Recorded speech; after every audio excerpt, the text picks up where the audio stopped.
أشهد أن لا إله إلا الله وحده لا شريك له وأشهد أن محمدا عبده ورسوله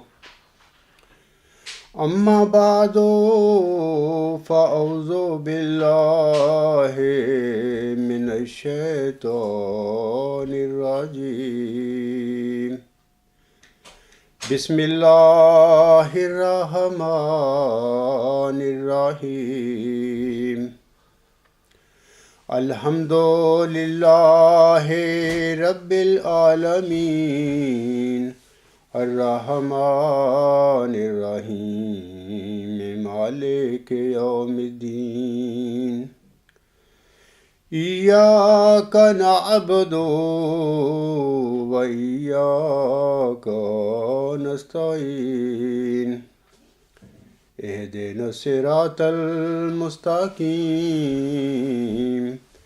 صراط الذين أنعمت عليهم صراط الذين أنعمت عليهم غير المغضوب عليهم ولا الضالين ومن يشاقق الرسول من بعد ما تبين له الهدى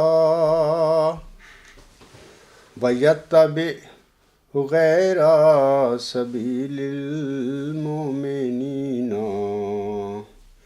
نوله ما تولى ونصله جہنم وساءت مصیرا۔ یہ سورۃ النساء کی آیت نمبر 116 ہے۔ اس میں اللہ تعالیٰ فرماتا ہے کہ اور جو رسول کی مخالفت کرے بعد اس کے کہ ہدایت اس پر روشن ہو چکی ہو اور مومنوں کے طریق کے سوا کوئی اور طریق اختیار کرے تو ہم اسے اسی جانب پھیر دیں گے جس جانب وہ مڑ گیا ہے، اور ہم اسے جہنم میں داخل کریں گے اور وہ بہت ہی برا ٹھکانہ ہے۔ خاکسار نے گزشتہ خطبہ جمعہ میں بتایا تھا کہ سبیل المومنین سے کون سا طریق مراد ہے۔ خاکسار نے اس حقیقت کی وضاحت کی تھی کہ سبیل المومنین سے مراد وہ راہ اور طریق ہے جس کا اللہ تعالیٰ نے قرآن کریم کی سورۃ الفاتحہ کی آیات 6 اور 7 میں ذکر فرمایا ہے۔ جیسا کہ اللہ تعالیٰ ان آیات میں فرماتا ہے، اہدنا الصراط المستقیم صراط الذین انعمت علیہم غیر المغضوب علیہم ولا الضالین۔ اے اللہ تعالیٰ ہمیں سیدھے راستہ پر چلا، ان لوگوں کے راستہ پر جن پر تو نے انعام کیا، جن پر تیرا غضب نہیں ہوا اور نہ ہی وہ گمراہ ہوئے۔ اگر کسی زمانے کے مومنین کا طرز عمل قرآن کریم میں بیان فرمودہ صراط مستقیم کے مطابق ہو تو ہم ان کے متعلق کہیں گے کہ ان کا قدم سبیل المومنین پر ہے۔ لیکن اگر کسی زمانے کے مومنین کا طرز عمل قرآن کریم کی صراط مستقیم کی ہدایت کے برخلاف ہو تو ہم یہ کس طرح کہہ سکتے ہیں کہ وہ سبیل المومنین پر گامزن تھے؟ مومنوں کے طرز عمل اور رویے کا فیصلہ قرآن کریم کیا کرتا ہے کہ آیا وہ سبیل المومنین پر گامزن ہیں یا کہ اس کے برخلاف چل رہے ہیں۔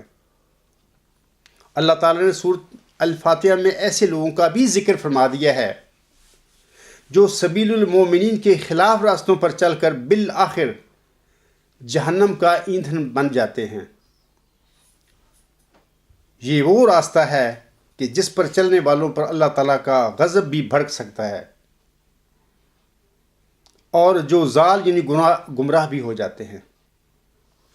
اسلام سے پہلے سبیل المومنین کو چھوڑ کر ایسی راہوں پر چلنے والے کون لوگ تھے؟ سامعین کرام، یہ یہود و نصارہ تھے، اور یہ حضرت موسیٰ علیہ السلام اور حضرت عیسیٰ علیہ السلام کے مومن تھے اپنے اپنے وقتوں میں۔ ان کے سبیل المومنین کی راہ سے بغاوت کرنے پر اللہ تعالیٰ کا ان پر غضب بھڑکا، اور اللہ تعالیٰ نے انہیں ضال یعنی گمراہ قرار دیا تھا۔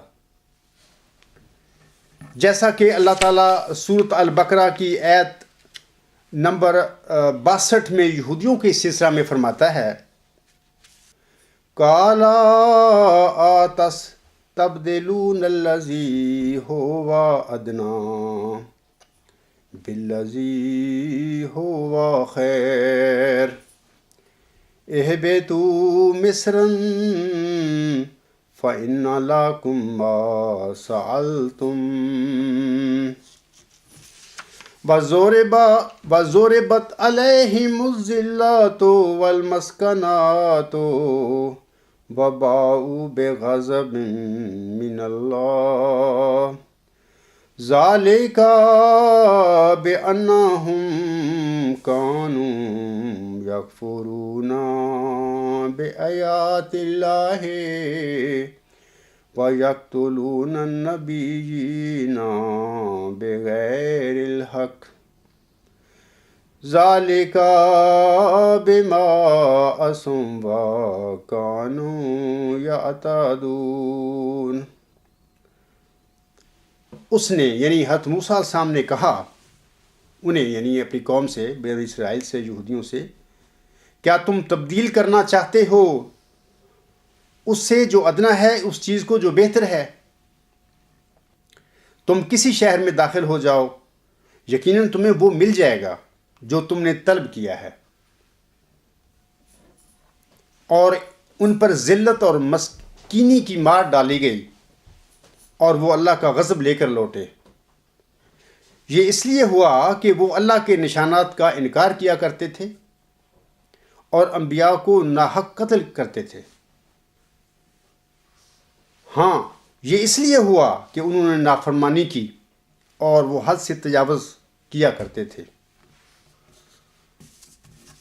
اسی طرح سامعین کرام، اللہ تعالیٰ سورۃ المائدہ کی آیت نمبر 78 میں نصارہ کے متعلق فرماتا ہے، قُلْ يَا أَهْلَ الْكِتَابِ لَا تَغْلُوا فِي دِينِكُمْ غَيْرَ الْحَقِّ وَلَا تَتَّبِعُوا أَهْوَاءَ قَوْمٍ قَدْ ضَلُّوا مِن قَبْلُ وَأَضَلُّوا كَثِيرًا وَضَلُّوا عَن سَوَاءِ السَّبِيلِ۔ تو کہہ دے اے اہل کتاب، تم اپنے دین میں ناحق غلو سے کام نہ لو، اور ایسی قوم کی خواہشات کی پیروی نہ کرو جو پہلے گمراہ ہو چکے ہیں، اور انہوں نے اور بھی بہتوں کو گمراہ کیا اور وہ متوازن راہ سے بھٹک گئے۔ واضح رہے کہ جناب انصر رضا صاحب سورۃ النساء کی آیت نمبر 116 کو قرآن کریم کہتا ہے، جبکہ میں کہتا ہوں کہ سورۃ النساء کی آیت نمبر 116 قرآن کریم کی صرف ایک آیت ہے۔ خالی یہ آیت قرآن کریم نہیں ہے، بلکہ قرآن کریم 114 صورتوں پر مشتمل ایک کتاب کا نام ہے، جس کی ابتدا پہلی سورت الفاتحہ کی بسم اللہ سے ہوتی ہے، اور اس کا اختتام 114ویں سورت کے آخر میں والناس پر ہوتا ہے۔ جیسا کہ خاکسار گزشتہ خطبہ جمعہ میں وضاحت کر چکا ہے کہ سورت النساء کی آیت نمبر 116 میں رسول سے مراد آن حضرت صلی اللہ علیہ وآلہ وسلم ہیں، اور مومنین سے آپ صلی اللہ علیہ وآلہ وسلم پر ایمان لانے والے مراد ہیں۔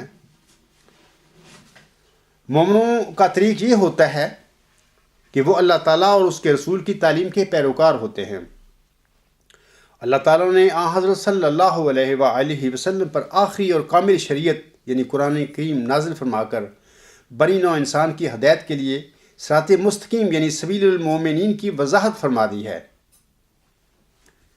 اللہ تعالیٰ سورۃ النساء کی آیت 116 میں فرماتا ہے کہ جو لوگ قرآن کریم کے نزول کے بعد رسول اللہ صلی اللہ علیہ وآلہ وسلم کی مخالفت کرتے ہیں اور سبیل المومنین یعنی مومنوں کے طریق یا راستہ جس کا تعین قرآن کریم میں فرمایا جا چکا ہے، اس کو چھوڑ کر کسی ایسے طریق یا راستہ کی پیروی کرتے ہیں جس کی قرآن کریم نے نفی فرمائی ہوئی ہے۔ اللہ تعالیٰ فرماتا ہے کہ ایسے گمراہوں کو میں ان کی گمراہی میں اور بڑھا دیتا ہوں، اور پھر بالآخر ان کی یہ گمراہی انہیں جہنم میں لے جاتی ہے، جو ایک بہت ہی برا ٹھکانہ ہے۔ اس آیت میں رسول اللہ صلی اللہ علیہ وآلہ وسلم کی مخالفت سے دراصل اس ہدایت کی مخالفت مراد ہے جو کہ قرآن کریم نے بنی نوع انسان کے لیے اب بیان فرمائی ہوئی ہے۔ یہ بھی واضح رہے کہ اس آیت میں رسول کریم صلی اللہ علیہ وآلہ وسلم کی مخالفت کے سلسلے میں کافروں کی بات نہیں ہو رہی، جیسا کہ میں نے پچھلے خطبہ میں بھی اس بات پر روشنی ڈال دی تھی، بلکہ مومنوں کی بات ہو رہی ہے جو کلمہ طیبہ پڑھ کر دین اسلام میں داخل ہو چکے ہوتے ہیں۔ آن حضرت صلی اللہ علیہ وآلہ وسلم یا کسی مرسل کی زندگی میں اس پر ایمان لا کر جو لوگ اس کے پیروکار بن جاتے ہیں اور اس کی ملاقات کا شرف بھی حاصل کر لیتے ہیں، وہ اول المومنین یعنی اصحاب رسول کہلاتے ہیں، یعنی رسول کے ساتھی۔ اور وہ لوگ جنہیں کسی مرسل کی رفاقت تو نصیب نہ ہو لیکن اس کے اصحاب کی رفاقت نصیب ہو جائے تو ایسے لوگوں کو دینی اصطلاح میں تابعین کہا جاتا ہے۔ تاریخ اسلام سے پتہ ملتا ہے کہ آن حضرت صلی اللہ علیہ وآلہ وسلم کی وفات کے وقت اصحاب رضی اللہ تعالی عنہم کی کل تعداد 1,24,000 تھی۔ آج کے خطبہ جمعہ میں ہم اس سوال کا جائزہ لیں گے کہ آن حضرت صلی اللہ علیہ وآلہ وسلم کی رحلت کے بعد آپ کے مومنین جن میں آپ کے اصحاب اور تابعین شامل تھے کیا سبیل المومنین پر عمل پیرا تھے، یا کہ ان میں سے بعض کا قدم صراط مستقیم سے اکھڑ چکا تھا؟ یہ سوال ہوگا، اس پہ میں روشنی ڈالوں گا اور اس کا ہم جائزہ لیں گے۔ بعض اوقات سامعین کرام ایسا بھی ہوتا ہے کہ کلمہ تو لوگ پڑھ کر دین میں داخل ہو جاتے ہیں لیکن ایمان ان کے دلوں میں ابھی داخل نہیں ہوتا، یعنی وہ کمزور اور نام کے مومن ہوتے ہیں، جیسا کہ اللہ تعالیٰ سورۃ الحجرات کی آیت نمبر 15 میں فرماتا ہے،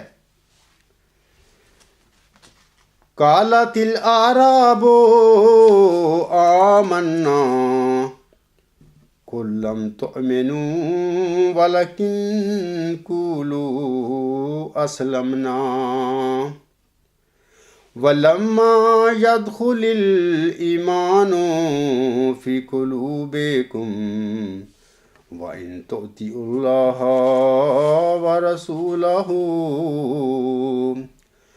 لَا يَلِدْكُم مِّنْ أَعْمَالِكُمْ شَيْئًا إِنَّ اللَّهَ غَفُورٌ رَحِيمٌ۔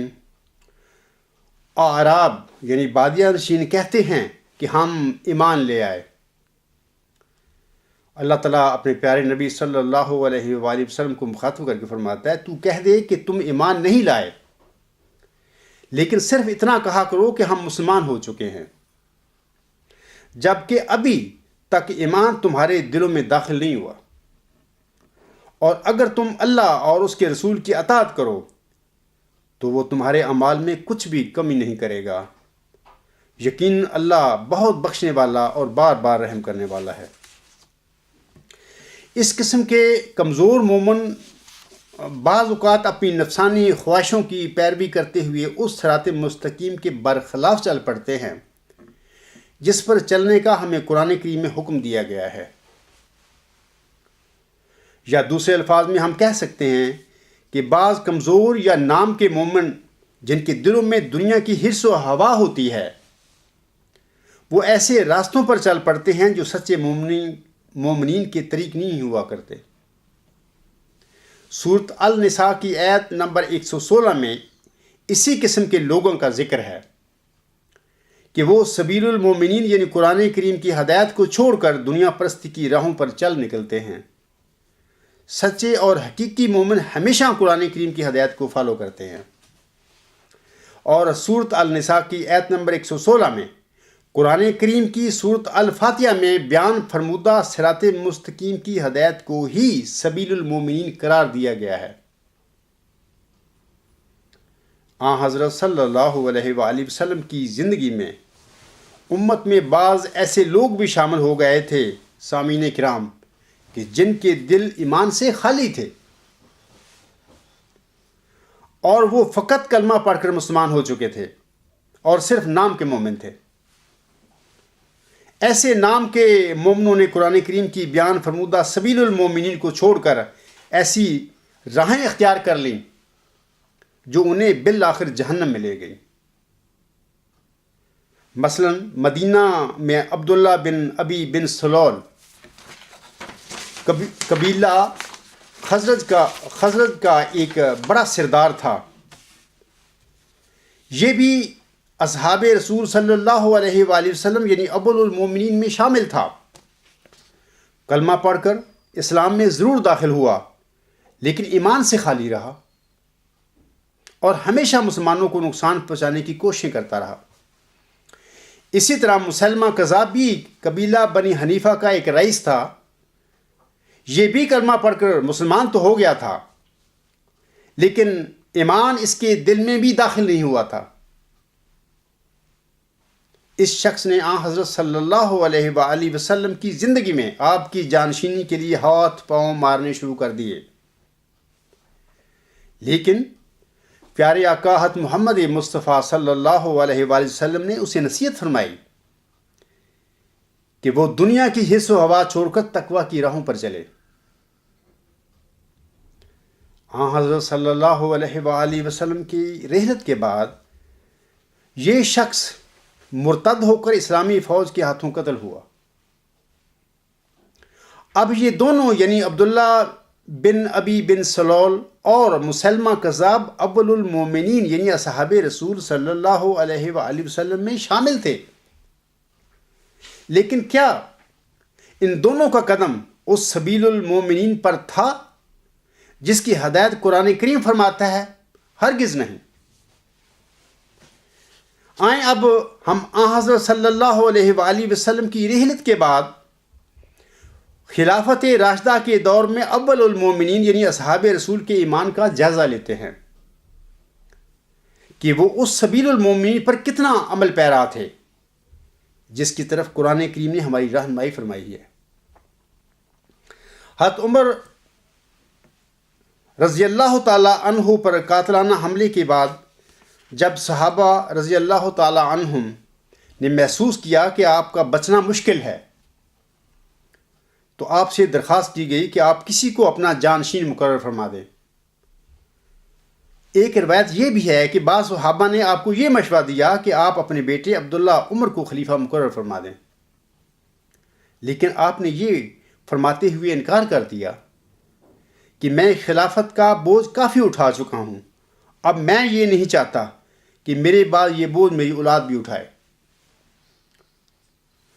امیر المومنین حضرت عمر رضی اللہ تعالی عنہ اپنے بعد کسی کو خلیفہ نامزد کرنے کے لیے متردد تھے۔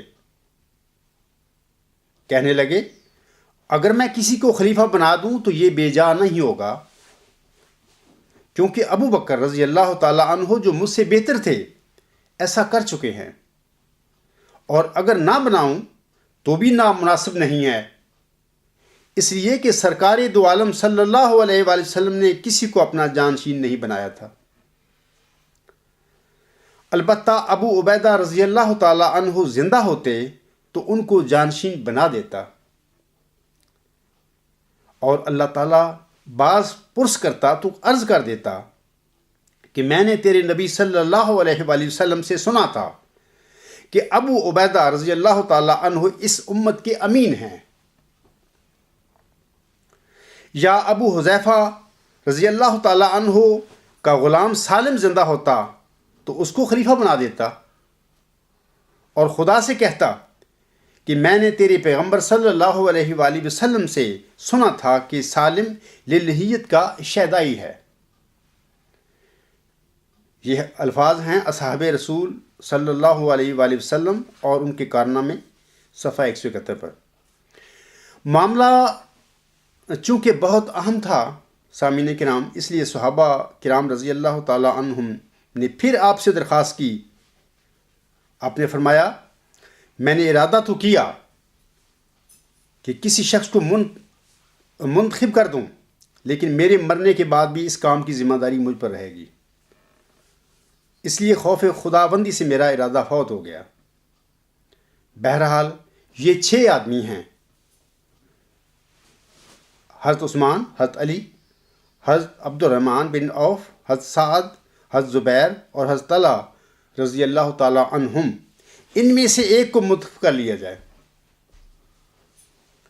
یہ اصحاب ہیں جن سے حضور صلی اللہ علیہ وآلہ وسلم خوش تھے، اور میں خلافت کا مستحق ان لوگوں میں سے زیادہ کسی کو نہیں سمجھتا جن سے رسول اللہ صلی اللہ علیہ وآلہ وسلم اپنی وفات تک خوش تھے۔ یہ بھی اسی کتاب کا حوالہ ہے، صفحہ 171 اور 172 پر۔ بعد ازاں سامعین کرام، حضرت عبد الرحمن رضی اللہ تعالی عنہ بن عوف نے اپنے آپ کو خلافت سے دستبردار کر لیا۔ جب حضرت عمر رضی اللہ تعالی عنہ کی تدفین ہو گئی تو یہ جو کمیٹی تھی 6 آدمیوں کی، ان کا جو پہلا اجلاس ہوا، اس پہلے اجلاس میں ہی حضرت عبد الرحمن بن عوف رضی اللہ تعالی عنہ نے اپنے آپ کو خلافت سے دستبردار کر لیا۔ باقی 5 ممبران نے خلیفہ منتخب کرنے کی ذمہ داری آپ کو سونپ دی، یعنی حضرت عبد الرحمن بن عوف کو۔ آپ 3 دن اور 3 رات برابر اہل مدینہ، سرداران قبائل اور عمراء لشکر سے، جو حضرت عمر فاروق رضی اللہ تعالیٰ عنہ کی وفات کے سلسلے میں ہر طرف سے مدینہ آئے ہوئے تھے، مشورہ کرتے رہے، اور پھر بڑے غور و خوض کے بعد خلیفہ شہید رضی اللہ تعالیٰ عنہ کی وصیت کے مطابق تیسرے دن مسجد میں مہاجرین، انصار، اہل علم اور سرداران فوج کے درمیان کھڑے ہو کر حضرت عثمان رضی اللہ تعالیٰ عنہ کو مخاطب کرتے ہوئے کہا، میں تم سے سنت اللہ، سنت رسول صلی اللہ علیہ وآلہ وسلم اور سنت خلفائے سلف رضی اللہ تعالیٰ عنہم پر جو حضور صلی اللہ علیہ وآلہ وسلم کے بعد ہو چکے ہیں بیعت کرتا ہوں۔ اس کے بعد حاضرین بیعت کے لیے حضرت عثمان رضی اللہ تعالیٰ عنہ کے پاس آنا شروع ہو گئے، ان کے آس پاس ہجوم کر لیا، یہاں تک کہ سب نے بیعت کر لی۔ میں نے سامعین کرام یہ ساری تفصیل اس لیے بتائی ہے آپ لوگوں کو کہ آپ کو معلوم ہو جائے کہ حضرت عثمان رضی اللہ تعالیٰ عنہ کو کسی خوش آمدی اور تنخواہ دار ملازمین کی مجلس انتخاب نے منتخب نہیں کیا تھا، بلکہ آپ ایک خلیفہ راشد تھے، اور آپ کو امت کے جید اور چنیدہ بزرگوں نے باہمی اتفاق سے منتخب کیا تھا۔ آگے کچھ بیان کرنے سے پہلے ضمناً میں اپنے احمدی بہنوں، بھائیوں، بزرگوں اور بطور خاص انصر رضا صاحب سے 2 سوال پوچھتا ہوں یہاں پر۔ اولاً یہ کہ حضرت عمر رضی اللہ تعالیٰ عنہ نے اپنی وفات سے قبل اپنی جانشین کے انتخاب کے لیے 6 بزرگوں کی جو کمیٹی بنائی تھی، اگر حضرت عمر رضی اللہ تعالیٰ عنہ کی تدفین کے بعد ان 6 بزرگوں میں سے کوئی بزرگ خلیفہ شہید رضی اللہ تعالیٰ عنہ کی مقرر کردہ مجلس انتخاب کو رد کرتے ہوئے پبلک سے یہ کہتا کہ مسلمان جس کو چاہیں بطور خلیفہ ثالث چن لیں، اور پھر اپنے اثر و رسوخ کی بنا پر وہ خود امت کا خلیفہ ثالث بن بیٹھتا، تو کیا اس کا یہ طرز عمل تقوی پر مبنی ہوتا؟ میرا پہلا یہ سوال ہے آپ لوگوں سے۔ ثانیاً یہ کہ کیا ہم کہہ سکتے ہیں کہ ایسے کسی بزرگ کا ایسا رویہ قرآن کریم میں بیان فرمودہ صراط مستقیم کی ہدایت کی روشنی میں سبیل المومنین کے مطابق ہوتا؟ آپ سب بشمول عنصر رضا یقیناً یک زبان ہو کر کہیں گے کہ ہرگز نہیں۔ سامعین کرام، بعد ازاں اس خلیفہ راشد یعنی حضرت عثمان غنی رضی اللہ تعالیٰ عنہ کی خلافت کے آخری سالوں میں اول المومنین یعنی اصحاب رسول صلی اللہ علیہ وآلہ وسلم کے ایمان میں کمی آتی گئی اور وہ تقوی سے دور ہوتے گئے۔ ان کے دلوں میں دنیاوی خواہشوں نے انگڑائی لینی شروع کر دی، اور میں اس کے ثبوت کے لیے یہاں عثمان غنی رضی اللہ تعالیٰ عنہ کی شہادت کے واقعہ کو بڑے اختصار کے ساتھ آپ لوگوں کے آگے بیان کرنا چاہتا ہوں۔ اور پھر آپ خود اندازہ لگا لینا کہ آن حضرت صلی اللہ علیہ وآلہ وسلم کے بعض اصحاب یعنی اول المومنین جو آن حضرت صلی اللہ علیہ وآلہ وسلم کے مبارک وجود کی سرسبز شاخیں تھیں، یہ مومنین سبیل المومنین کے طریق پر کتنا عمل پیرا تھے۔ یہ حضرت صلی اللہ علیہ وسلم کی مبارک وجود کی یہ سرسبز جو شاخیں تھیں کہ یہ جو سرسبز شاخیں جو ہیں یہ سبیل المومنین کے طریق پر کتنا عمل پیرا تھے، یہ خود آپ فیصلہ کر لینا۔ کتاب اصحاب رسول جو ہے صلی اللہ علیہ وآلہ وسلم اور ان کے کارنامے کی سلسلے میں گزارش ہے، جس کے ابھی میں نے 2 حوالے پیش کیے ہیں، پڑھا ہے میں نے، اور ابھی بھی اس میں سے ایک حوالہ پڑھ کر سناؤں گا حضرت عثمان غنی رضی اللہ تعالیٰ عنہ کی شہادت کے سلسلے میں۔ اس کتاب کا مصنف نبی احمد سوہا ہے، اور یہ کتاب پاکستان کے مشہور اور معتبر ادارے فیروز سنز نے شائع کی ہے۔ یہ کوئی ایسی کوئی عام کتاب نہیں ہے کہ میں اٹھ کے عام سی کتاب سے پڑھ کر آپ لوگوں کو حوالے پیش کر رہا ہوں۔ مصنف اپنی کتاب کے صفحہ 225 پر لکھتا ہے، یوم النحر از 10 الغائب 12 کے 5 دن بعد 18 ذی الحج کو جمعہ آ گیا۔ آپ رضی اللہ تعالیٰ عنہ یعنی حضرت عثمان غنی رضی اللہ تعالیٰ عنہ ذکر و تسبیح اور استغفار میں رات دن مصروف رہتے تھے۔ حضور صلی اللہ علیہ وآلہ وسلم نے فرما دیا تھا، اس لیے اپنی شہادت کا پورا یقین تھا۔ صبر و استقامت کے ساتھ اس وقت کے منتظر تھے۔ کرینہ ذہن کو اس طرف لے جاتا ہے کہ سہلے اور صبر و توکل کے پیکر خلیفہ کو پہلے سے معلوم ہو گیا تھا کہ فلاں دن خون شہادت سے رنگین ہو کر حیات جاوداں پانا ہے۔ آپ نے جمعہ کے دن روزہ رکھا، جسم کی طہارت کی، نئے کپڑے پہنے، 20 غلام آزاد کیے اور کلام اللہ کھول کر اس کی تلاوت میں مصروف ہو گئے۔ آج سبائیوں نے ہر میں عثمان میں بزور گھسنے کے لیے شورا پشتی اور سینہ زوری شروع کر دی۔ ان میں سے ایک گروہ نے حدود اربع کا جائزہ لیا، اور پھر سبائی فتنہ پروروں نے مکان کے دروازے پر یورش کر دی۔ عبداللہ بن زبیر، محمد بن طلحہ، سعید بن العاص، حسن بن علی، حضرت ابو ہریرہ، مغیرہ بن اخنس روکنے کے لیے آگے بڑھے۔ ابھی یہ لوگ مدافعت کر ہی رہے تھے کہ ظالموں نے دروازے کو آگ لگا دی اور اس کو گرا کر اندر گھس گئے۔ کچھ لوگ ابن حزم کے مکان میں گھس کر دیوار کودے اور حرم آسمانی میں داخل ہو گئے۔ انہوں نے خلیفہ امت سے استعفیٰ دینے کا مطالبہ کیا، تو صبر و قناعت کے پیکر نے جواب دیا، اللہ تعالیٰ نے امت کی جو خدمت میرے سپرد کی ہے، میں کچھ باغیوں کے دباؤ میں آ کر بلا وجہ اسے نہیں چھوڑوں گا، اور جو عزت کی قمیض مجھے پہنائی گئی ہے اس کو نہیں اتاروں گا۔ اس وقت حضرت عثمان رضی اللہ تعالیٰ عنہ قرآن شریف کھول کر سورۃ طٰہٰ پڑھ رہے تھے۔ ایک شخص نے بعض روایات کے بموجب حضرت ابوبکر صدیق رضی اللہ تعالیٰ عنہ کا یہ بیٹا تھا محمد۔ ایک شخص نے اسی حالت میں ہاتھ بڑھا کر آپ کی داڑھی کو پکڑ لیا اور کہا، اے ناسل، خدا تجھے ذلیل کرے۔ آپ نے فرمایا، تو نے دھوکہ کھایا ہے، میں ناسل نہیں بلکہ عثمان بن عفان اور امیر المومنین ہوں۔ اس نے پھر کہا، معاویہ اور فلاں فلاں جن پر تو نے بھروسہ کر رکھا تھا، بولو اب وہ کہاں ہیں؟ آپ رضی اللہ تعالی عنہ نے فرمایا، بھتیجے حفات نہ بک، مومن تو اللہ پر بھروسہ کرتے ہیں اور میں اسی کے حکم کا منتظر ہوں۔ یہ سن کر اس نے داڑھی چھوڑ دی اور چلا گیا۔ اس کے بعد قتیرہ سودان بن حمران اور غافقی پہنچے۔ غافقی نے لوہے کی سلاخ آپ رضی اللہ تعالی عنہ کے سر پر ماری۔ قرآن سامنے کھلا رکھا تھا، اس کی آیت فَسَيَكْفِيكَهُمُ اللَّهُ وَهُوَ السَّمِيعُ الْعَلِيمُ پر خون کے قطرات گر رہے تھے۔ غافقی سبائی نے لات مار کے قرآن شریف کو نیچے پھینک دیا۔ پھر سودان نے تلوار سے حملہ کیا۔ آپ رضی اللہ تعالیٰ عنہ کی وفادار بیوی نائلہ بنت فرافسا نے اپنے شوہر کو بچانے کے لیے تلوار کے وار کو اپنے ہاتھوں پر روکا۔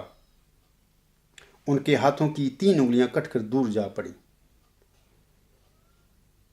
اتنے میں کوئی تیسرا شخص آگے بڑھا اور اس نے اپنی تلوار سے آپ رضی اللہ تعالیٰ عنہ کو شدید زخمی کر دیا۔ وَلَا يَقْتُلُوا فِي سَبِيلِ اللَّهِ أَمْوَاتٌ بَلْ أَحْيَاءٌ وَلَكِنْ لَا تَشْعُرُونَ۔ بعض روایات سے معلوم ہوتا ہے کہ آپ رضی اللہ تعالیٰ عنہ اسی موقع پر شہید ہو گئے تھے۔ 18 ذی الحج 35 ہجری کے 35 ہجری مطابق 20 مئی 656 عیسوی جمعے کے دن یہ قیامت انگیز واقعات رونما ہوئے۔ اسی لمحے اور اسی تاریخ سے امت میں تفرقے کا بیج بو دیا گیا۔ شیرازہ ملت بکھر گیا، افتراق اور انتشار کی آندھیاں چل پڑیں اور ایک مسلمان کی تلوار دوسرے مسلمان پر بے دریغ چلنے لگی۔ یہ اسی کتاب کے صفحہ 225 تا 228 ہیں۔ اب حضرت عثمان بن عفان رضی اللہ تعالیٰ عنہ کی تجہیز و تدفین کس طرح ہوئی، یہ بھی سن لیجئے۔ واضح رہے کہ عجیب بات ہے کہ باغیوں نے حضرت عثمان رضی اللہ تعالیٰ عنہ کو شہید کرنے کے بعد آپ کو دفن کرنے کی بھی اجازت نہ دی۔ ابن خلدون کے مطابق 3 دن تک آپ کی لاش دوسری لاشوں کے ساتھ خون میں لت پت پڑی رہی۔ زخمی بیوی حضرت نائلہ رضی اللہ تعالیٰ عنہ لاش کے پاس بیٹھی رہی۔ 3 دن کے بعد 2 اصحاب رسول یعنی حضرت حکیم اور حضرت جبیر رضی اللہ تعالیٰ عنہم خلیفہ شہید کی تدفین میں معاونت کے سلسلے میں حضرت علی رضی اللہ تعالیٰ عنہ کے پاس پہنچے، اور پھر رات کے وقت مغرب اور عشاء کے درمیان چند آدمی اپنی جانوں پر کھیل کر خلیفہ شہید کا جنازہ لے کر نکلے۔ ان میں حضرت حکیم رضی اللہ تعالیٰ عنہ، حضرت زبیر، حضرت ابو جہم، حضرت حسن رضی اللہ تعالیٰ عنہ، حضرت مروان اور حضرت جبیر رضی اللہ تعالیٰ عنہ وغیرہ تھے، یہ جنازہ لے کر جانے والوں میں۔ حضرت جبیر رضی اللہ تعالیٰ عنہ نے نماز جنازہ پڑھائی۔ راستے میں باغیوں نے مزاحمت کرنی چاہیے، جس پر حضرت علی رضی اللہ تعالیٰ عنہ نے انہیں ڈانٹا، لیکن پھر بھی وہ باغی جو تھے پتھر پھینکتے رہے۔ تدفین کرنے والوں نے خلیفہ شہید کو جنت البقیع کے باہر ہی جیش کوکب میں سپرد خاک کر دیا۔ جنت البقیع کے ساتھ یہودیوں کا قبرستان تھا، یعنی اتنا حالات مخالف کوشش کر رہے تھے، ظلم کر رہے تھے کہ لاش کی بے حرمتی کریں، تو اس ڈر اور خوف سے وہ جو صحابہ کرام تدفین کر رہے تھے، انہوں نے جنت البقیع سے باہر ہی وہ جو یہودیوں کا قبرستان تھا اس میں حضرت عثمان رضی اللہ تعالیٰ عنہ کی تدفین کر دی۔ بعد میں پھر یہ جو دیوار گرا دی گئی اور یہ یہودیوں کا قبرستان بھی جنت البقیع میں شامل کر دیا گیا۔ یہ بات کی باتیں ہیں، اور اس خیال سے سامعین کرام کہ یہ ظالم نعاش کو نکال کر اس کی بےرحمتی نہ کریں، قبر کا نشان مٹا دیا۔ یہاں سوال پیدا ہوتا ہے کہ حضرت عثمان رضی اللہ تعالیٰ عنہ کو شہید کرنے والے کون تھے؟ یہ باغی آسمان سے نازل نہیں ہوئے تھے، بلکہ یہ مومنین ہی تھے، اور ان میں کافی تعداد اصحاب رسول صلی اللہ علیہ وآلہ وسلم کی تھی، یعنی حضرت صلی اللہ علیہ وآلہ وسلم کے مبارک وجود کی سرسبز شاخوں کی تھی۔ یہ کام کرنے والے ان میں وہ شامل تھے۔ میرا احمدی بہنوں، بھائیوں، بزرگوں اور بطور خاص جناب انصر رضا صاحب سے سوال ہے کہ جن مومنین نے حضرت عثمان رضی اللہ تعالیٰ عنہ کو شہید کیا اور پھر آپ کی نعش مبارک کی بے حرمتی بھی کرتے رہے، یہ مومنین جن میں کافی تعداد اصحاب کی بھی تھی، کیا یہ سارے مومنین قرآن کریم میں بیان فرمائی گئی سبیل المومنین پر چل رہے تھے؟ ان سب مومنین کا یہ انتہائی ظالمانہ فعل کیا سبیل المومنین کے مطابق تھا؟ یہ اس وقت کا واقعہ ہے جب حضرت صلی اللہ علیہ وسلم کی رحل کو صرف 24 سال ہوئے تھے۔ کیا یہ سارے مومنین اس صراط مستقیم پر چل رہے تھے جس کی ہدایت ہمیں قرآن کریم دیتا ہے؟ میں جواباً عرض کرتا ہوں کہ ہرگز نہیں۔ یہ لوگ، یہ نام نہاد مومن تھے، یہ حضرت محمد مصطفیٰ صلی اللہ علیہ وآلہ وسلم کے مبارک وجود کی قطعاً سرسبز شاخیں نہیں تھے، جبکہ کہلواتے مومن تھے، کلمہ پڑھ کے شامل ہو چکے تھے اعظم کے اصحاب میں۔ حضرت عثمان رضی اللہ تعالیٰ عنہ کی شہادت کے 3 دن بعد تک کوئی جانشین منتخب نہ ہو سکا۔ ہر طرف باغیوں کا زور تھا، مدینہ میں عجیب افراتفری تھی۔ نظم و نسق بحال کرنے کے لیے ضروری تھا کہ کسی کا بطور خلیفہ انتخاب کیا جائے، لہذا مہاجرین اور انصار کا ایک گروہ حضرت علی رضی اللہ تعالیٰ عنہ کی خدمت میں حاضر ہوا کہ وہ خلافت کا عہدہ قبول کریں۔ آپ نے بارہا انکار کیا، لیکن بعد ازاں مان گئے۔ چنانچہ ذی الحجہ 35 ہجری میں عام بیعت ہوئی۔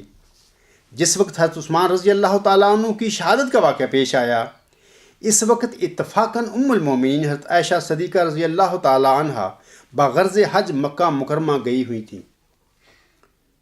مکہ میں ہی آپ کو خلیفہ عثمان کی شہادت کے اس دل خراش واقعہ کا علم ہوا۔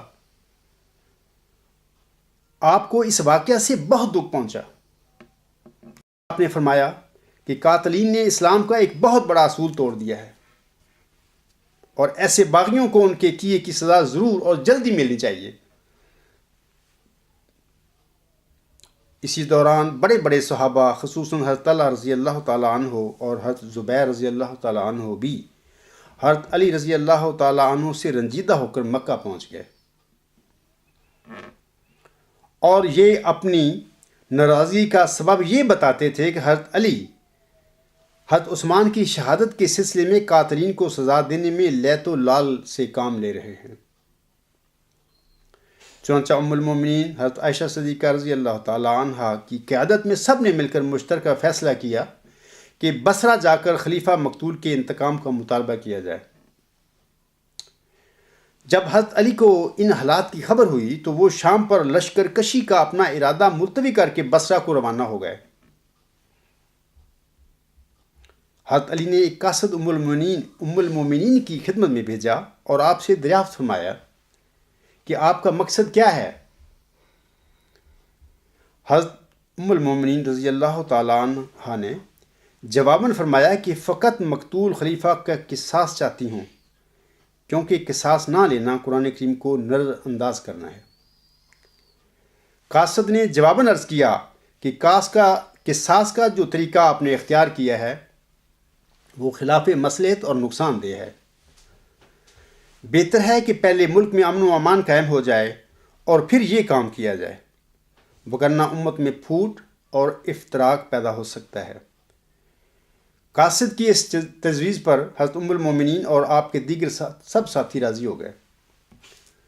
حضرت علی رضی اللہ تعالی عنہ کو جب یہ خبر پہنچی تو وہ بھی بہت خوش ہوئے اور آگے بڑھ کر حضرت ام المومنین کی فوج کے بالمقابل ڈیرے ڈال دیے۔ دونوں کی جانب سے سفیروں کا تبادلہ شروع ہوا اور دونوں فریقوں میں صلح کی کل باتیں طے ہو گئی، لیکن اسی دوران ایک بدقسمت واقعہ رونما ہو گیا جس کی وجہ سے دونوں فریقوں کی یہ صلح پھر جنگ و جدل میں بدل گئی۔ واقعہ اس طرح ہے کہ جن لوگوں کا حضرت عثمان رضی اللہ تعالی عنہ کی شہادت میں ہاتھ تھا، علوی فوج میں ان کی کافی تعداد تھی۔ ان باغیوں نے یہ محسوس کیا کہ اگر یہ صلح ہو گئی تو ہماری خیر نہیں۔ جس صبح صلح کا اعلان ہونا تھا، اس رات کو ان نام نہاد مومنوں نے حضرت ام المومنین رضی اللہ تعالی عنہا کے لشکر پر حملہ کر دیا اور مشہور یہ کر دیا کہ بصری فوج نے ہم پر حملہ کیا ہے۔ اس واقعہ کے بعد دونوں فریقوں میں باقاعدہ جنگ شروع ہو گئی۔ دونوں فریقوں میں بڑی خونریز جنگ ہوئی جس میں بعض جید صحابہ یعنی حضرت طلحہ رضی اللہ تعالیٰ عنہ اور حضرت زبیر رضی اللہ تعالیٰ عنہ شہید ہو گئے۔ حضرت عائشہ صدیقہ رضی اللہ تعالیٰ عنہ اونٹنی پر سوار ہو کر فوج کو لڑا رہی تھی۔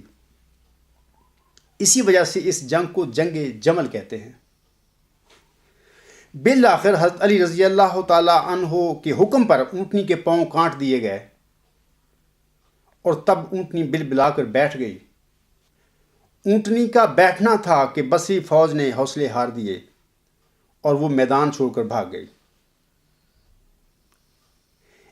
سامعین کرام، اس جنگ میں 10,000 آدمی کام آئے اور شہداء میں کافی تعداد اصحاب رسول صلی اللہ علیہ وآلہ وسلم کی تھی، باقی سب تابعین تھے۔ یہاں پر میں اپنی احمدی بہنوں، بھائیوں، بزرگوں اور بطور خاص انصر رضا صاحب سے پھر یہ سوال کرتا ہوں کہ دونوں اطراف سے جنگ جمل لڑنے والے اصحاب رضی اللہ تعالی عنہم اور تابعین رحمہ اللہ تعالی کا جنگ لڑنے کا یہ قدم کیا سبیل المومنین کے مطابق تھا؟ اگر ان سب مقتولین کا قدم سبیل المومنین کے مطابق تھا تو جنگ جمل کے مقتول اصحاب اور تابعین میں سے کون شہید تھے اور کون قاتل؟ قاتلوں نے کن کن کو شہید کیا تھا اور شہید کن کے ہاتھوں شہید ہوئے تھے؟ کیا یہ سارے لوگ، اکثر ان میں سے جو صحابہ تھے کہ آن حضرت صلی اللہ علیہ وآلہ وسلم کے مبارک وجود کی یہ لوگ سرسبز شاخیں نہیں تھے؟ آن حضرت صلی اللہ علیہ وآلہ وسلم کی رحلت کے 24 سال بعد یہ سرسبز شاخیں کیا کر رہی تھیں؟ جنگ جمل سے فارغ ہونے کے بعد حضرت علی رضی اللہ تعالیٰ عنہ حضرت معاویہ رضی اللہ تعالیٰ عنہ کی طرف متوجہ ہوئے۔ آپ نے قاصد بھیج کر ان سے بیعت لینے کی کوشش کی لیکن ناکامی ہوئی۔ اب اس کے علاوہ کوئی چارہ نہیں تھا کہ فوج کشی کر کے انہیں بیعت لینے کے لیے مجبور کیا جائے۔ چنانچہ حضرت علی 80,000 کا لشکر لے کر کوفہ سے روانہ ہوئے اور نخلیہ میں قیام فرمایا۔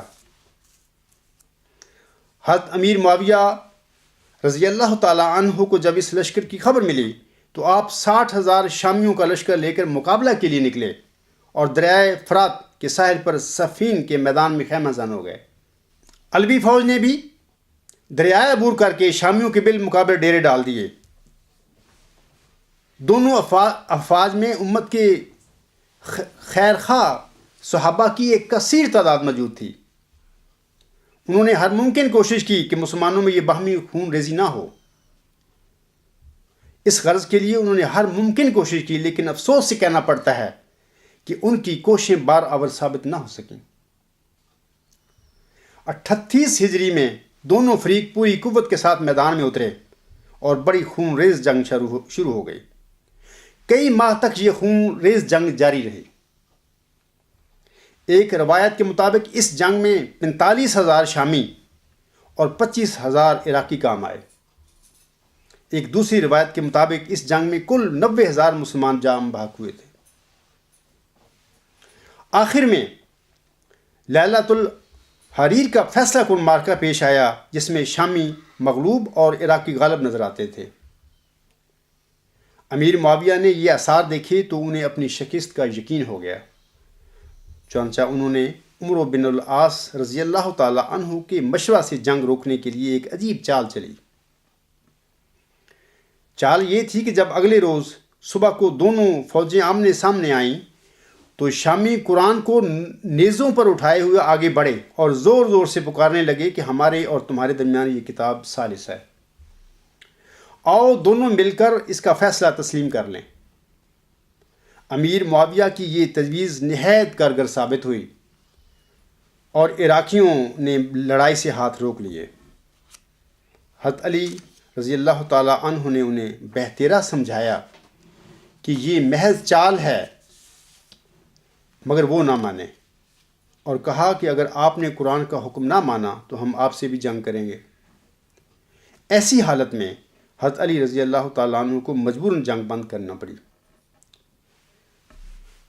اب ثالثوں نے کیا کیا، ثالثوں کا نتیجہ کیا نکلا، یہ بھی سن لیں۔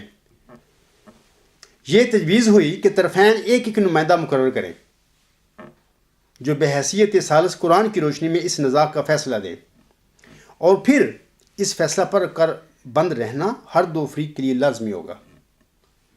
مزید یہ کہ فیصلہ تک جنگ بند رہے گی اور فریقین آزادی کے ساتھ جہاں جانا چاہیں جا سکیں گے۔ حضرت امیر معاویہ کی طرف سے تجربہ کار سیاستدان عمرو بن العاص حکم بن کر آئے، اور حضرت علی کی طرف سے آپ کی مرضی کے خلاف ابو موسیٰ اشعری رضی اللہ تعالیٰ عنہ کو ثالث مقرر کیا گیا۔ جب دونوں جانب سے ثالث مقرر ہو گئے تو حضرت علی کی فوج سے ایک گروہ نے ثالث بنائے جانے کی تجویز سے اختلاف کیا۔ وہ کہتے تھے کہ خلافت جیسے اہم مسئلہ میں قرآن کے فیصلہ کی بجائے آدمیوں کو کیوں ثالث بنایا گیا ہے؟ ان کا نعرہ یہ تھا، لا حکم الا اللہ، یعنی ہم بجز خدا کے کسی اور کا فیصلہ نہیں مانیں گے۔ چنانچہ ان لوگوں نے علوی فوج سے علیحدگی اختیار کر لی اور ان کی تعداد 12,000 تھی۔ تاریخ اسلام میں ان لوگوں کو خارجی کے نام سے یاد کیا جاتا ہے۔ ڈاکٹر حمید الدین اس واقعہ کے سلسلے میں اپنی کتاب تاریخ اسلام میں لکھتے ہیں، ثالثوں نے بڑی رد و قد اور بحث و تمہیز کے بعد یہ فیصلہ کیا کہ حضرت علی اور حضرت امیر معاویہ دونوں کو معزول کر کے مسلمانوں کو نئے سرے سے خلیفہ کے انتخاب کا حق دیا جائے، کیونکہ باہمی خون ریزی اور خانہ جنگی کو ختم کرنے کا یہی بہترین طریقہ تھا۔ معاملہ طے ہو جانے کے بعد دونوں نمائندے اس کا اعلان کرنے کے لیے دومۃ الجندل میں آئے۔ چونکہ یہ اعلان بہت اہم تھا، اس لیے اکثر اکابر صحابہ مثلا حضرت عبداللہ بن عمر رضی اللہ تعالیٰ عنہ، مغیرہ بن شعبہ رضی اللہ تعالیٰ عنہ اور سعد بن ابی وقاص رضی اللہ تعالیٰ عنہ وغیرہ جو اس جنگ میں غیر جانبدار تھے، اس فیصلہ کو سننے کے لیے دور دراز کا سفر طے کر کے آئے تھے۔ فیصلہ سنانے کا وقت آیا تو ابو موسیٰ اشعری رضی اللہ تعالیٰ عنہ نے عمرو بن العاص سے کہا کہ پہلے آپ اس متفقہ فیصلہ کا اعلان کریں۔ انہوں نے کہا کہ آپ علم و فضل اور بزرگی میں مجھ سے بھی برتر ہیں، آپ کے ہوتے ہوئے میں پہل کرنے کی جرت نہیں کر سکتا۔ اشعری رضی اللہ تعالیٰ ان کی باتوں میں آ گئے اور ممبر پر کھڑے ہو کر اپنے متفقہ فیصلے کا اعلان کر دیا۔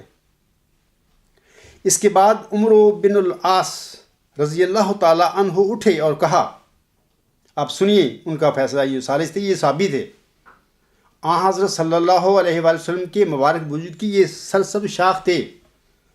اب سنیے اس کا فیصلہ یہ کیا کر رہے ہیں، متفق کا فیصلہ کس طریقے سے بیان کر رہے ہیں۔ وہ اٹھے اور کہا، تم نے ابو موسیٰ کا فیصلہ تو سن لیا، انہوں نے اپنے آدمی کو معزول کر دیا، میں بھی اس کو معزول کرتا ہوں، لیکن امیر معاویہ کو برقرار رکھتا ہوں۔ وہ حضرت عثمان رضی اللہ تعالی عنہ کا جانشین بننے کا سب سے زیادہ اہل ہے، اس پر ابو موسیٰ اشعری رضی اللہ تعالیٰ عنہ کافی سٹ پٹائے اور چلا کر کہا کہ یہ غداری اور بے ایمانی ہے، مگر اب کچھ نہیں ہو سکتا تھا۔ اس کے بعد امیر معاویہ کے ساتھیوں نے انہیں باقاعدہ اور مستقل خلیفہ تسلیم کر لیا، مگر حضرت علی رضی اللہ تعالیٰ عنہ کے حمایتی سخت برہم ہوئے اور اس غیر منصفانہ فیصلے کو تسلیم نہ کرتے ہوئے دوبارہ جنگ کی تیاریاں شروع کر دیں۔ یہ تاریخ اسلام صفحہ 156 157 پر یہ واقعہ ہے۔ سامعین کرام، ہم دیکھتے ہیں کہ جنگ صفین میں جن دو حضرات کو ثالث بنایا گیا تھا، یہ دونوں حضرات آن حضرت صلی اللہ علیہ وآلہ وسلم کے صحابی تھے، یعنی آن حضرت کے مبارک وجود کی یہ دونوں سرسبز شاخیں تھیں۔ دونوں نے متفقہ طور پر یہ فیصلہ کیا تھا کہ حضرت علی اور حضرت امیر معاویہ دونوں کو معزول کر کے امت کو اپنا خلیفہ چننے کا موقع دیا جائے۔ اب جب فیصلہ سنایا گیا تو ایک صحابی رسول حضرت موسیٰ اشعری رضی اللہ تعالیٰ عنہ نے تو متفقہ فیصلہ سنا دیا، یعنی اس نے حضرت علی رضی اللہ تعالیٰ عنہ اور حضرت امیر معاویہ دونوں کو معزول کر دیا اور کہہ دیا کہ امت اپنا نیا خلیفہ چننے کے لیے آزاد ہے۔ لیکن دوسرے صحابی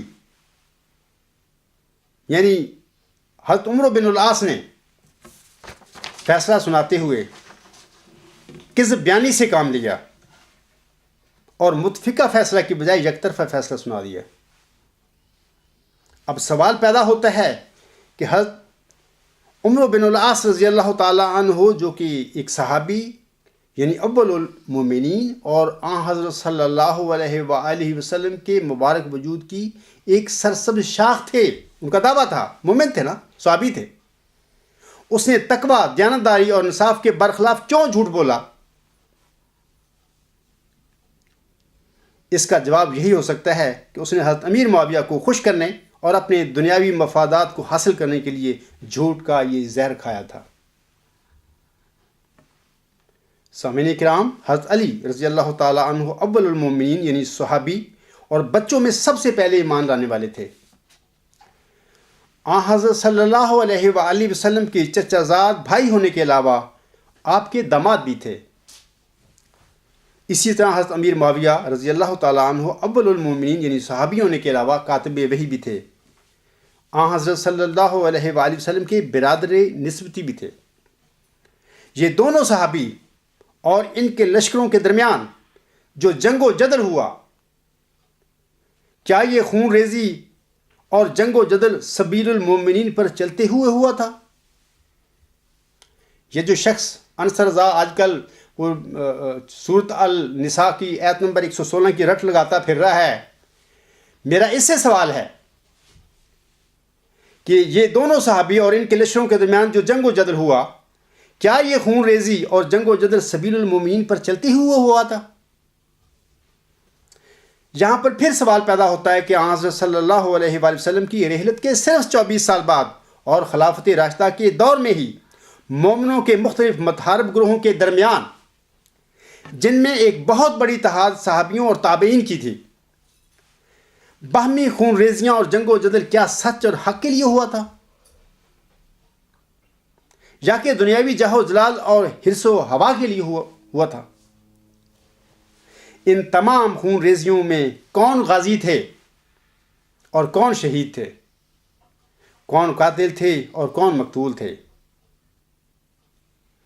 ان باہمی جنگ و جدل میں کیا صحابہ رسول صلی اللہ علیہ وآلہ وسلم قرآن کریم کی تعلیم کو فالو کر رہے تھے؟ اب اگر ایک صحابی رسول یعنی عمرو بن العاص امیر معاویہ رضی اللہ تعالیٰ عنہ کو خوش کرنے اور دنیاوی حرص و ہوا کے لیے جھوٹ بول سکتا ہے، یعنی یہ آنسوں کی مبارک وجود کی سرسبز شاخ تھا، یہ صحابی جو تھا عمرو بن العاص، اگر یہ امیر معاویہ رضی اللہ تعالیٰ عنہ کو خوش کرنے اور دنیاوی حرص و ہوا کے لیے جھوٹ بول سکتا ہے، تو پھر حضرت صلی اللہ علیہ وآلہ وسلم کے موعود غلام حضرت مہدی و مسیح موعود الاسلام کے اصحاب جناب مرزا بشیر الدین محمود احمد کی خوشنودی اور اپنی دنیاوی خواہشوں کی تکمیل کے لیے کیا کچھ نہیں کر سکتے تھے؟ آقا کے اصحاب کے بالمکمل غلام کے اصحاب کی اخلاقی پوزیشن تو زیادہ کمزور ہوتی ہے۔ حضرت صلی اللہ علیہ وآلہ وسلم کے اصحاب رضی اللہ تعالیٰ عنہ سے جو غلطیاں سرزد ہوئیں اور امت آج تک ان غلطیوں کی سزا بھگت رہی ہے، اب سوال ہے کہ اس قسم کی یا اس سے بھی زیادہ سنگین غلطیاں غلام کے اصحاب سے کیوں سرزد نہیں ہو سکتی تھیں؟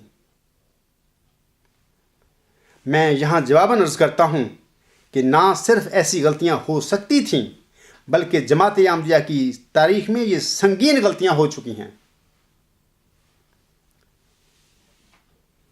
کافی ہے سوچنے کو اگر اہل کوئی ہے۔ آج میں حضرت صلی اللہ علیہ وآلہ وسلم کے اصحاب کے متعلق چند دل خراش واقعات کا میں نے ذکر کیا ہے۔ تاریخ اسلام میں مذکورہ ان حقائق کو کوئی مسلمان نہیں جھٹلا سکتا۔ خاکسار ان بزرگوں میں سے کسی کو بھی قاتل اور مقتول اور غازی اور شہید قرار نہیں دیتا۔ یہ سب مومنین اللہ تعالیٰ کے حضور حاضر ہو چکے ہیں۔ قیامت کے دن ان مومنین کے طرز عمل کے صحیح یا غلط ہونے کا فیصلہ اللہ تعالیٰ کرے گا۔ ہم ان اصحاب اور تابعین کو مومن ضرور مانتے ہیں، لیکن ان کے رویوں میں دنیاوی جاہ و طلب کی خواہشات ضرور داخل ہو گئی تھی۔ ان بزرگوں میں سے بعض سے کچھ غلطیاں ضرور سرزد ہوئی تھیں جن کی بدولت امت میں خون ریزیاں ہوئیں۔ آج میں نے تاریخ اسلام کے جو واقعات بتائے ہیں، ہو سکتا ہے میرے پیارے بہت سارے احمدی بھائی انہیں جانتے ہوں، لیکن یہ بھی ہو سکتا ہے کہ بعض احمدی بھائیوں کو تاریخ اسلام کے ان دردناک واقعات کا پہلے علم نہ ہو۔ بہرحال ان کے علم میں کچھ نہ کچھ اضافہ ضرور ہوگا۔ میں نے تاریخ اسلام کے ان واقعات کا ذکر سامعین کرام اس لیے کیا ہے تاکہ میرے احمدی بھائیوں اور بطور خاص جناب انصر رضا صاحب کو معلوم ہو جائے کہ حضرت صلی اللہ علیہ وآلہ وسلم کے اصحاب سبیل المومنین پر کتنا عمل پیرا تھے۔ آئندہ خطبہ جمعہ میں خاکسار اسلام کی پہلی صدی ہجری کے بعد کے مومنوں اور حضرت مہدی و مسیح موعود علیہ السلام کے اصحاب کے متعلق کچھ عرض کرے گا کہ وہ اپنے رویوں میں سبیل المومنین پر کتنا عمل پیرا تھے۔ خاکسار حضرت علی رضی اللہ تعالی عنہ کے اس قول پر اپنے خطبہ کا اختتام کرتا ہے۔ آپ رضی اللہ تعالی عنہ فرماتے ہیں، حق بات کی پہلی نشانی ہے اس کی مخالفت ہوتی ہے،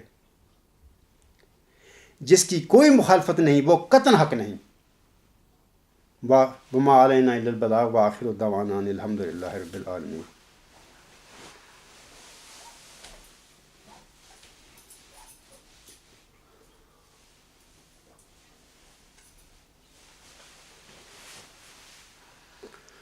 الحمد للہ نحمدہ ونستعینہ ونستغفرہ ونؤمن بہ ونتوکل علیہ ونعوذ باللہ من شرور انفسنا ومن سیئات اعمالنا من یہدہ اللہ فلا مضل لہ ومن یضللہ فلا ہادی لہ ونشهد أن لا إله إلا الله ونشهد أن محمدا عبده ورسوله